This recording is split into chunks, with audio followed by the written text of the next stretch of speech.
तुम अपने ओपोनेंट को सिर्फ एक पंच में ही ढेर कर सकते हो। मुझे पता है कि बहुत से लोगों को मेरी इस बात पर यकीन नहीं होगा और वो इस वीडियो को हल्के में ले रहे होंगे, पर अगर तुम इस वीडियो को पूरा देख लेते हो और वो सब फॉलो करते हो जो मैंने इसमें बताया है, तो सच में तुम सामने वाले को सिर्फ एक घूंसे में ढेर कर सकते हो। तो अब शुरू करें बिना बकवास के। पहले ये समझो कि इतनी पावर किसी के पंच में नहीं होती कि वो सामने वाले को एक घूंसे में गिरा दे। असल में ये पावर आपकी रिस्ट में यानी कलाई में होती है। पंच तो सिर्फ टारगेट पर लॉक करता है, पर जो उसके पीछे का पावर, पोटेंशियल और फोर्स होता है वो रिस्ट से आता है। बिना स्ट्रॉन्ग रिस्ट के चाहे तुम कितनी भी तेज पंच करो, सामने वाले को ज्यादा डैमेज नहीं कर पाओगे। और अगर तुम अपनी लिमिट से ज्यादा ताकत के साथ मारने की कोशिश करोगे तो 90% चांसेस हैं कि तुम्हारी कलाई टूट जाए। इसीलिए आज की इस वीडियो में मैं तुम्हें ये बताऊंगा कि तुम अपने पंच पावर को 10 से 15 टाइम्स कैसे बढ़ा सकते हो अपने रिस्ट को स्ट्रॉन्ग और पावरफुल बनाकर।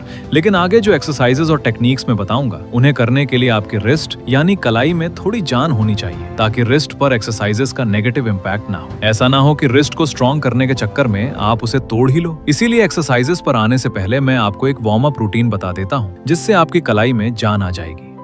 Warm up exercise 1, false grip fist. सबसे पहले अपने हाथों को गोल गोल घुमाओ दोनों डायरेक्शन में। उसके बाद इस पोजीशन में आना है। फिर अपने हाथों के पंजों को अंदर की साइड घुमाकर कुछ इस तरह से जमीन पर रखना है। अब पंजे को खोलना और बंद करना है और हाथ को भी थोड़ा थोड़ा मूव करना है। इस एक्सरसाइज से आपकी रिस्ट जॉइंट वार्म होगी और आगे की एक्सरसाइजेस के लिए रेडी हो जाएगी। Warm up exercise 2, wrist stretch. इस एक्सरसाइज में आपको एक हाथ को सीधा आगे की तरफ फैलाना है। अब दूसरे हाथ की हेल्प से उस हाथ के फिंगर्स को धीरे धीरे नीचे की तरफ खींचो। इस पोजीशन को 8 से 10 सेकंड्स तक होल्ड करो। अब उसी हाथ की फिंगर्स को धीरे धीरे ऊपर की तरफ खींचो। इसे भी 8 से 10 सेकंड्स तक होल्ड करो। अब यही प्रोसेस दूसरे हाथ से भी रिपीट करो। अगर स्ट्रेच करते समय पेन महसूस हो तो प्रेशर कम कर देना। Warm up exercise 3, fist rock exercise. इस एक्सरसाइज में अपनी फिंगर को फोल्ड करो, फिर इस तरह रिस्ट से आगे पीछे मूवमेंट करो। इस मूवमेंट को 10 से 15 टाइम्स रिपीट करो। ये एक्सरसाइज फिंगर्स और रिस्ट दोनों को एक साथ वार्म करती है और जॉइंट्स को मेन एक्सरसाइजेस के लिए रेडी बनाती है। Warm up exercise 4, rubber band finger extension. इस एक्सरसाइज में एक रबर बैंड लो और उसे फिंगर के चारों ओर लगा लो। अब फिंगर्स को रबर बैंड के अगेंस्ट बाहर की तरफ फैलाओ और वापस नॉर्मल पोजीशन में लाओ। 12 से 15 रेप्स करो। अगर इजी लग रहा हो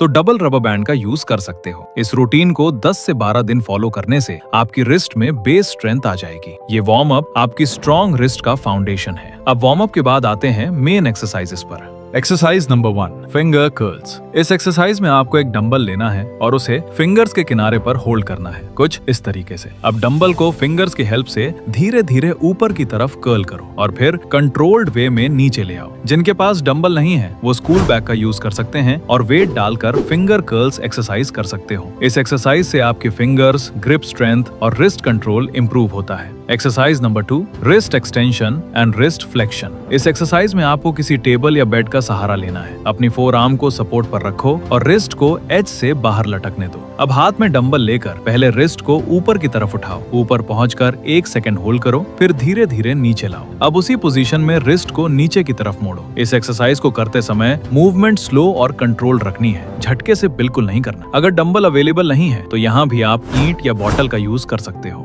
exercise number 3, radial and ulnar deviation. इस एक्सरसाइज में आपको एक हैमर या पीवीसी पाइप लेना है। उसके एंड को पकड़ो ताकि वेट एक तरफ ज्यादा रहे। अब अपनी फोरआर्म को स्टेबल रखो और सिर्फ रिस्ट को मूव करो। पहले रिस्ट को थंब की साइड की तरफ ले जाओ, फिर रिस्ट को लिटिल फिंगर की साइड की तरफ ले जाओ। इस एक्सरसाइज से रिस्ट का साइड टू साइड कंट्रोल और पंच स्टेबिलिटी इंप्रूव होती है। Exercise number 4, reverse hand pushups. ये सबसे एडवांस्ड और मोस्ट पावरफुल एक्सरसाइज है रिस्ट स्ट्रेंथ के लिए। लेकिन पहले आपको नॉर्मल पुशअप्स आने चाहिए, उसके बाद धीरे धीरे लेवल इंक्रीज होगा। फिर आप नॉर्मल पुशअप से फिंगर पुशअप्स पर आओगे और जब थोड़ा और लेवल बढ़ेगा तो फिंगर पुशअप से रिवर्स हैंड पुशअप्स पर आना है। कुछ इस तरह से जमीन पर अपने हाथ उल्टे रखकर पुशअप्स करने हैं, यानी फिंगर्स आपकी तरफ होंगे। ये सबसे टफ पुशअप्स में से एक माने जाते हैं। लेकिन याद रखना, पुशअप्स का लेवल एकदम से नहीं बढ़ाना है। मुझे पता है यहाँ कुछ ऐसे लेजेंड्स होंगे जिन्होंने डायरेक्ट रिवर्स हैंड पुशअप्स करने का प्लान बना लिया होगा, पर ऐसा करने से आपकी रिस्ट डैमेज हो सकती है। इसीलिए इन्हें करने से पहले ऊपर वाली एक्सरसाइजेस की अच्छे से प्रैक्टिस होनी चाहिए।